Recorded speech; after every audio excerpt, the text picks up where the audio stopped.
యోహాను రాసిన మొదటి పత్రిక 3వ అధ్యాయము 2-3 వచనాలను చదువుకుందాం. యోహాను రాసిన మొదటి పత్రిక 3వ అధ్యాయము 2-3 వచనాలు చదువుకుందాం. ప్రియులారా,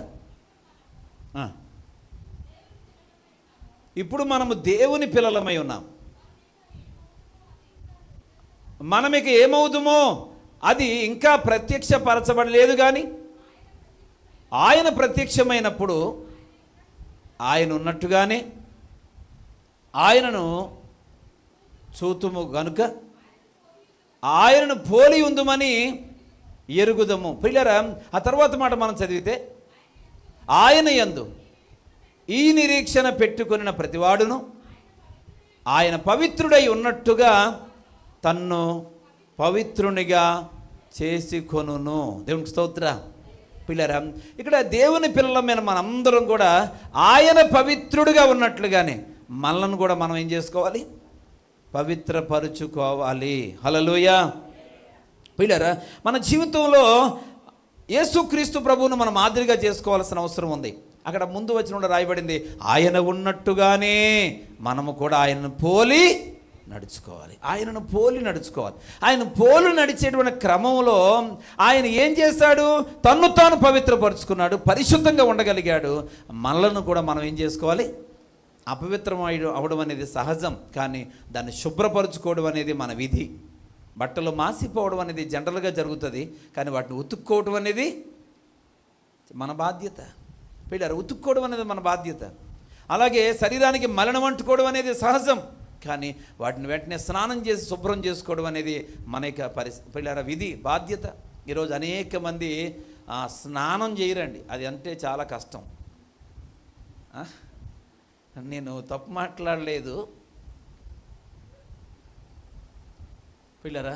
చాలామంది స్నానం చేయడానికి చాలా బద్ధకం. శరీరాన్ని బాహ్య శరీరం స్నానం చేయకపోతే ఎంత చికాగ్గా ఉంటుంది. అయినా వాళ్ళకి ఇష్టమే. ఇంకొక మాట, మనం స్నానం చేయకపోతే మనకంటే ఎక్కువ ఇబ్బంది మన పక్క వాళ్ళకి ఉంటుందండి. అదొకటి కొంచెం గ్రహించి, వాక్యంలో నిన్ను వల్ల నీ పొరుగువాడిని ప్రేమించడం అంటే అర్థమేంటో తెలుసా? నీ పొరుగువాడిని ప్రేమించడం అంటే నీ వలన ఎవరికి ఏ ఇబ్బంది కలగకూడదు. నేను ఒకసారి ఒక ఆయన నన్ను అన్నారు, అయ్యగారు నేను మిమ్మల్ని అక్కడ దింపేస్తాను, రండి బండి ఎక్కండి అన్నారు. బండి ఎక్కానండి. ఆయన ముందు ఆయన వెనక నేను. కూర్చోవడం చాలా కష్టం అనిపించింది. కనీసం ఒక పర్లాంగ్ దూరం ఆయన బండి మీద నేను వెళ్తుంటే వెనక్కి వస్తుందండి చెమట కంపు. ఒక భయంకరంగా ఉంది, అది భయంకరంగా ఉంది. అది ఏమైనా పోనీ మధ్యాహ్నమా సాయంత్రం అంటే ఉదయం 9:30-10 గంటల సమయం. అంటే ఉదయం లేచిన తర్వాత స్నానం చేస్తారు కదా. నాకు తెలిసి ఆ రోజు ఉదయమే కాదు, ముందు రోజు కూడా చేసి ఉండడు. ఆయన విశ్వాసే, ఆయన విశ్వాసే. ప్రియమైన వాళ్ళారా, ఈరోజు బాహ్య శరీరాన్ని శుభ్రం చేసుకోవడానికి నీకు శ్రద్ధ లేకపోతే మరి ఆంతర్యాన్ని శుభ్రం చేసుకోవడానికి నీకు ఎక్కడుంటుంది అవకాశం? పిల్లారా, కనుక చాలామంది బాహ్య శరీరాన్ని శుభ్రం చేసుకోవడానికి చాలా ప్రయత్నం చేస్తారు, చాలా శ్రద్ధ వహిస్తారు. ఆంతర్యం ఎలా ఉన్నప్పటికీ కూడా దేవుడు అన్నాడు కదా, నువ్వు పై రూపం చాలా బాగుంది కానీ ఆంతర్యం మాత్రం బాగోలేదు, చాలా భయంకరమైన వ్యాధితో నింపబడింది అని అంటాడు. కనుక అలాగున బాహ్య స్వరూపాన్ని శుభ్రం చేసుకోవడానికి చాలామంది శ్రద్ధ వహిస్తారు. కానీ ఈయన గారికి ఆ శ్రద్ధ కూడా లేదు. ఇంకా ఆంతర్యాన్ని ఎలా శుభ్రం చేస్తారు? ఇక అలాంటి శ్రద్ధ కానీ అటువంటి మనస్సు కానీ వీళ్ళు చాలామందికి ఉండడం లేదండి. ప్రియ దేవుని బిడ్డలారా, ఆంతర్యాన్ని కూడా శుభ్రం చేసుకోవాలి. ఎప్పటికప్పుడు మనల్ని కడుక్కోవాలి. మన చూపుల ద్వారా, మన వినడం ద్వారా, మన చూడడం ద్వారా, మన మాట్లాడడం ద్వారా అనేక విషయాలలో మనం అపవిత్రులమైపోతున్నప్పుడు మనల్ని మనం ఏం చేసుకోవాలి? ఆయన ఉన్నట్టుగానే, ఆయన ఉన్నట్టుగానే. పిడారా, నీ తోటివారు ఉన్నట్టుగా కాదు, నీ సాటివారు ఉన్నట్టుగా కాదు, నీ ఎదిరింటి వారు ఉన్నట్టుగా కాదు, నీ తోటి సహోదరులు కొందరు ఉన్నట్టుగా కాదు. ఎవరిని నువ్వు పోల్చుకోకూడదు. పరిశుద్ధత అనగానే మా మాస్టర్ చాలా పరిశుద్ధుడు, లేకపోతే మా సార్ చాలా పరిశుద్ధుడు, మా యొక్క అన్నయ్య చాలా పరిశుద్ధుడు, మా నాన్నగారు చాలా పరిశుద్ధుడు. ప్రియ దేవుని బిడ్డలారా, ఎవరైనా నీ దృష్టిలో పరిశుద్ధులైతే అవనివ్వండి, కాదని నేను అనడం లేదు, కానీ నువ్వు ఎవరిని పోల్చుకోవద్దు. మనం పరిశుద్ధపరచబడాలి అనుకుంటే యేసుక్రీస్తు ప్రభుతో మాత్రమే మనం పోల్చుకోవాలి. దేవునికి స్తోత్రం. ఇక్కడ భక్తుడు అంటూ ఉన్నాడు, పిల్లరా, ఆయన ఉన్నట్టుగానే మనము కూడా ఉండడానికి ప్రయత్నం చేస్తూ మనలను మనము పవిత్రపరచుకోవాల్సినటువంటి అవసరత ఉంది. హల్లెలూయా. ఈ దినం దేవుని పిల్లలమైన మనందరం కూడా పిల్లరా మనల్ని మనం పరిశుద్ధపరచుకోవాలి. చూడండి, పేతురు రాసిన 2వ పత్రికలోనే 3వ అధ్యాయం 11, 12 వచనాలు చదివితే, పేతురు రాసినటువంటి 2వ పత్రిక 3వ అధ్యాయం 11, 12 వచనాలు. అమ్మా, ఇవన్నీ ఇట్లు లయమైపోవునని పోవునవి గనుక ఆకాశములు రగులుకొని లయమైపోవునట్టు, పంచభూతములు మహావేంద్రముతో కరిగిపోవునట్టు. 12వ వచనం, దేవుని దినపు రాకడ కొరకు కనిపెట్టుచు దానిని ఆశతో అపేక్షించుచు మీరు పరిశుద్ధమైన ప్రవర్తనతోనూ భక్తితోనూ ఎంతో జాగ్రత్తగా ఉండవలెను. దేవునికి స్తోత్రం.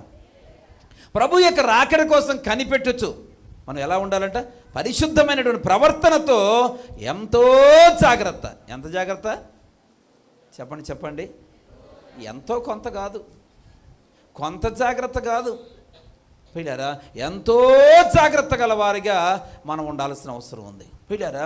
కనుక ఎంతో జాగ్రత్తగా ఉండకపోతే మనం ఎట్టి పరిస్థితుల్లో కూడా దేవుని దృష్టికి యోగ్యులం కాలేం పిల్లల. వాక్యాన్ని గాయకునేటువంటి ధన్యులు కాలేమన్న సంగతిని మనం ఇక్కడ గ్రహించాల్సినటువంటి అవసరం ఉందని ప్రభువు పేరట తెలియపరుస్తూ ఉన్నాం. దేవునికి స్తోత్రం.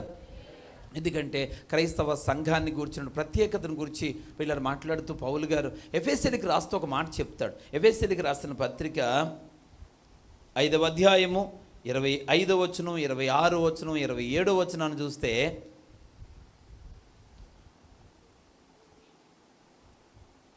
ఐదవ అధ్యాయం 25వ వచనం, పురుషులారా మీ భార్యలను ప్రేమించుడి, అటువలే క్రీస్తు కూడా సంఘమును ప్రేమించి అది కళంకమైనను ముడతైనను అట్టిది మరి ఏదైనను లేక పరిశుద్ధమైనదిగాను నిర్దోషమైనదిగాను మహిమగల సంఘముగాను ఆయన తన ఎదుట దాన్ని నిలవబెట్టుకొనవలెనని వాక్యముతో ఉదక స్నానము చేత దానిని పవిత్రపరిచి పరిశుద్ధపరచుటకై దాని కొరకు తన్ను తానే సిలువకు అప్పగించుకున్నాడు. దేవునికి స్తోత్రం. 25వ వచనంలో ఒక మాట అన్నాడు అంతే, పురుషులారా మీ భార్యలను ప్రేమించుడి అంటే పురుషులకు చెప్తున్న మాట ఇది అనుకుంటున్నాం. అలా చెబుతూ వెంటనే ఏం చేశాడంటే ఆయన అటువలే క్రీస్తు కూడా సంఘమును ప్రేమించి 26, 27 వచనాలు 2 వచనాల్లో కూడా తన సంఘము ఏ విధంగా ఉండాలనే ప్రాధాన్యతను గురించి మాట్లాడుతూ వచ్చాడు. దేవునికి స్తోత్రం. హల్లెలూయా.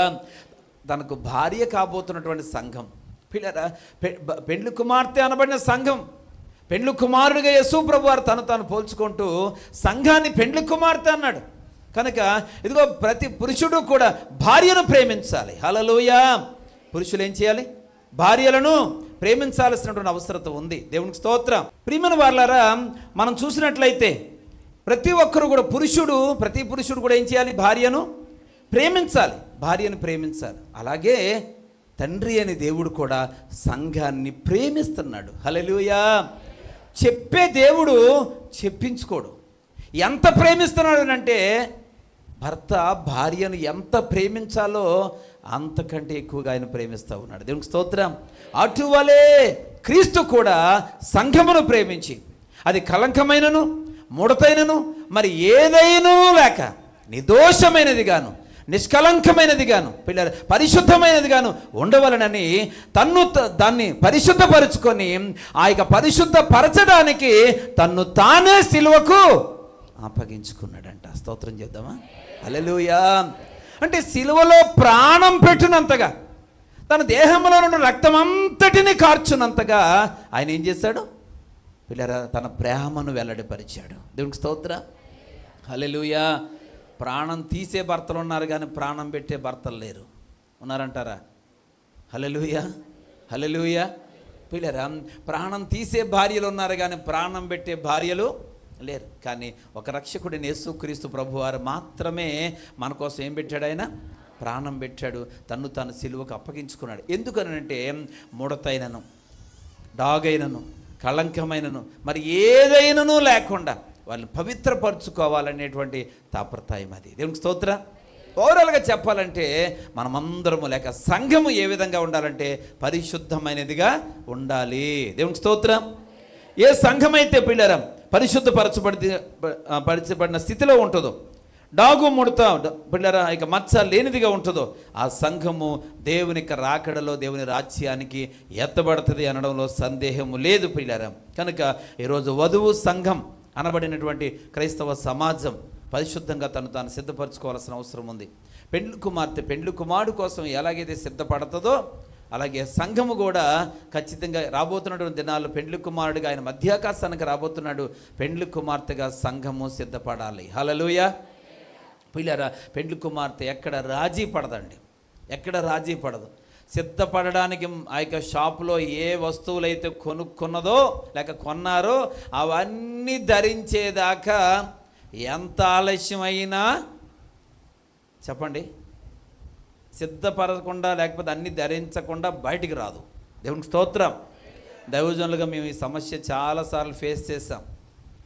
అవతల పెళ్లి కొడుకుని కూర్చోబెట్టేసి ఇక ఆ తర్వాత పెండ్లి కుమార్తె ఉన్న ఇంటి దగ్గరికి వచ్చి ఆ ఎండలో ఉన్నా లేక బయట ఉన్నా నిలబడ్డమే, అమ్మా అయిపోయిందనే వాళ్ళకి ఇంకేం చెప్పాలో అర్థం కాదు. అయిపోయింది రెండే మాటలు, అయిపోయింది. నాకు తెలిసి కొంతమంది ఉంటారండి, అర్థం లేకుండా మాట్లాడతారు. ఒకసారి నేను చాంప్రాజపాలెం అనే గ్రామానికి వెళ్ళి అక్కడి నుంచి అక్కడ ఒకటిని అడిగాను, ఇక్కడి నుంచి రాయిపల్లి ఎంత దూరం ఉంటుంది అని అడిగాను. 1 కిలోమీటర్ ఉంటుంది అన్నాడు. ఆ తర్వాత అంటే ధాన్యంపాలెం ఎంత దూరం ఉంటుంది అన్నాను, కిలోమీటర్ ఉంటుంది అన్నాడు. ఆ తర్వాత చాంప్రాజపాలెం అవతల వీధి ఎంత దూరం ఉంటుంది అన్నాను, కిలోమీటర్ ఉంటుంది అన్నాడు. అప్పుడు నాకు అనిపించింది కిలోమీటర్ అంటే ఎంత దూరం వీడికి తెలియదు అనమాట. ఇది ఇక నేను అతన్ని అడగాలనుకోలేదు, ఎందుకంటే వాస్తవానికి అతను కిలోమీటర్ అంటే ఎంతో తెలియదు. కిలోమీటర్ అనే మాట విన్నాడు కానీ దాని యొక్క ఆ డిస్టెన్స్ ఎంత అనేది, కిలోమీటర్ అంటే ఎంత దూరం కిలోమీటర్ అంటారో అతనికి తెలియదు. కనుక పిల్లారా, ఇలాంటి పరిస్థితుల్లో చాలామంది గుడ్డిగా ఉంటారు. ఏదో ఒక మాట మాట్లాడేస్తారు కానీ దాని యొక్క పర్యవసానం దాని యొక్క అర్థం మాత్రం గ్రహించలేనటువంటి వారికి ఈరోజు అనేక మంది ఉంటారు. సరే, దేవునికి స్తోత్రం కలుగును గాక. హల్లెలూయా. దేవుని పిల్లలమైనటువంటి మనందరము కూడా మొట్టమొదటిగా పవిత్రమైనటువంటి వారిగా ఉండాల్సినటువంటి అవసరత ఉంది. యేసుక్రీస్తు యొక్క రాకడలో మనం ఎత్తబడాలి అని అంటే మొట్టమొదటిగా మనలో ఏముండాలి చెప్పండి? పవిత్రమైనటువంటి జీవితం కలిగి ఉండాలి. పరిశుద్ధత లేకుండా దేవుణ్ణి చూడలేం, పరిశుద్ధత లేకుండా దేవుని రాజ్యానికి చేరలేం. అందుకనే ప్రతి ఒక్కరు కూడా ప్రభువా నన్ను జ్ఞాపకం చేసుకో, నన్ను క్షమించు తండ్రి, నన్ను క్షమించు ప్రభువా, నీ రక్తంతో నన్ను కడుగు అయ్యా, నీ రక్తంతో నన్ను నేను పరిశుద్ధపరుచుకుంటూ ఉన్నాను అని ప్రతి దినము కూడా మనల్ని మనం ప్రార్థన చేసుకొని ప్రక్షాళన చేసుకోవాల్సిన అవసరం ఉంది. దేవుని దగ్గర పశ్చాత్తాపపడాల్సిన అవసరం ఉంది, కన్నీరు గార్చాల్సిన అవసరం ఉంది. పిల్లరా, మన కన్నీటి ప్రార్థన మన దోషములను మన పాపములను కడిగి వేస్తుంది. హల్లెలూయా.